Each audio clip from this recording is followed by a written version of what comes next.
Ullarþon skylt maraþoni, keppni sem Textílmiðstöð Íslands á Blönduósi og Nýsköpunarmiðstöð Íslands standa fyrir á netinu og ætlað að ýta undir nýsköpun og vöruþróun úr íslensku ullinni sem gæti aukið verðmæti verðminnstu flokka ullarinnar sem í dag seld óunnin úr landi.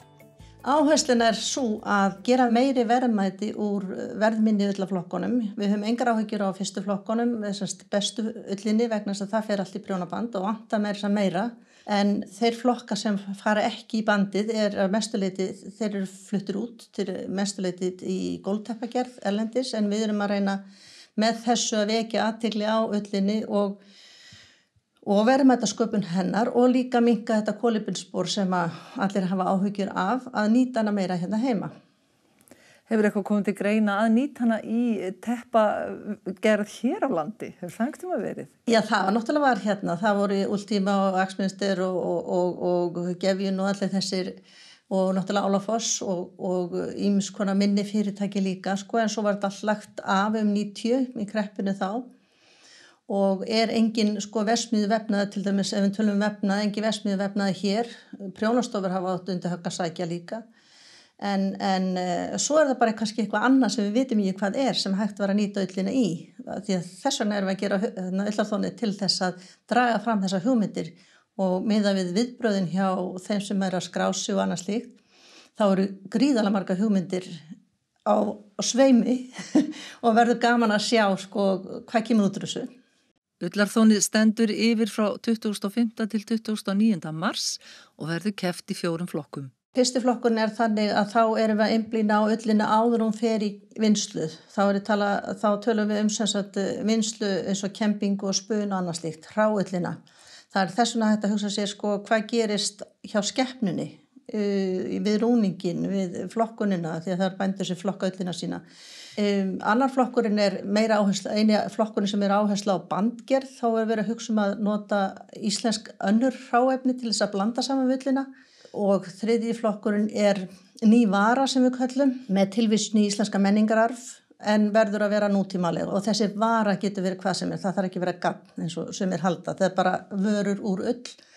Og fjórði flokkurinn síðan stafræn tækni og rekjanleiki og þá verið að reyna að finna leiðir sem að auðveldar, má segja bændum eða framleiðendum ullarinnar að koma sinni vöru til notenda og með áherslu á rekjanleika ullarinnar.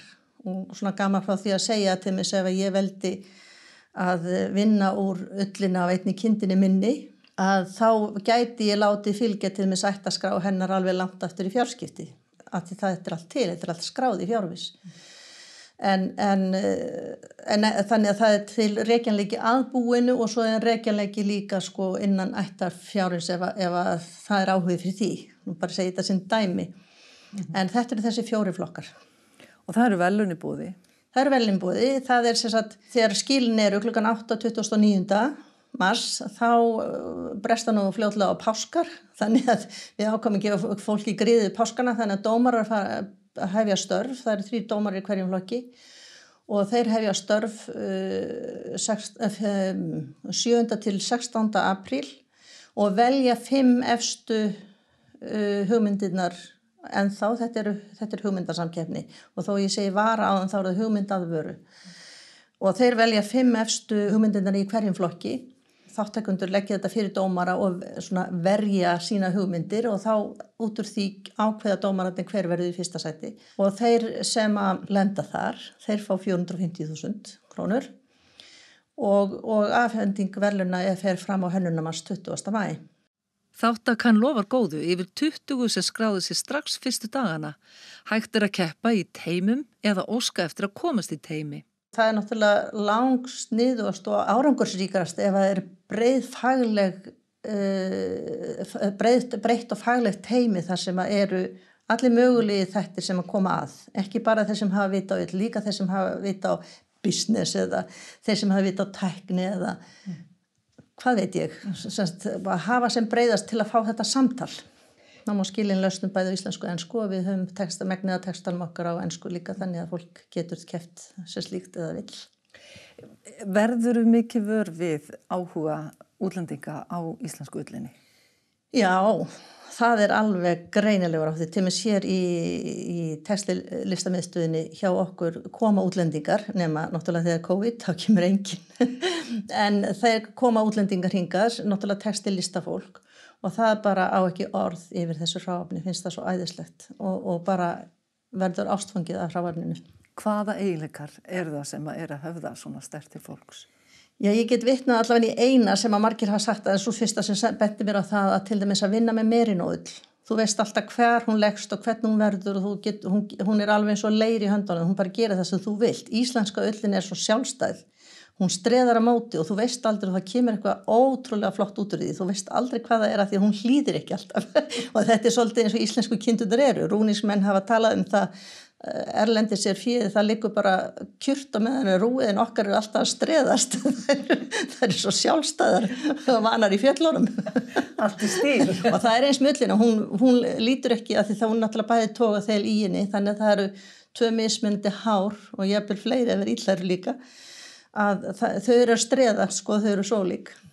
Jóhanna segir fyrirsjáanlegt að sauðfjárbændum muni fækka hér á landi vegna erfiðra rekstrarskilyrða og þar með fækkar ullaræfunum. Þess vegna ekki síður erum við að reyna þó allavega að fá eitthvað verðmæti í ullina en áhyggjuefnið náttúrulega fénu fækki til þess að vegna þess að það bara prjónakonur til dæmis núna þær kvart undan því að það ekki til nóg mikið af lopa eða léttlópa eða hvað þetta heitir. Allt saman, allar lópategundirnar, það ekki nóg mikið af því það selt svo mikið út og það mikið selt til Finnlands. Á Finnlandi þá kvarta þeir undan því þeir fá ekki nóg mikið frá Íslandi. Þannig að það nóg markaður fyrir þessu ull ef hún rétt meðhöndluð.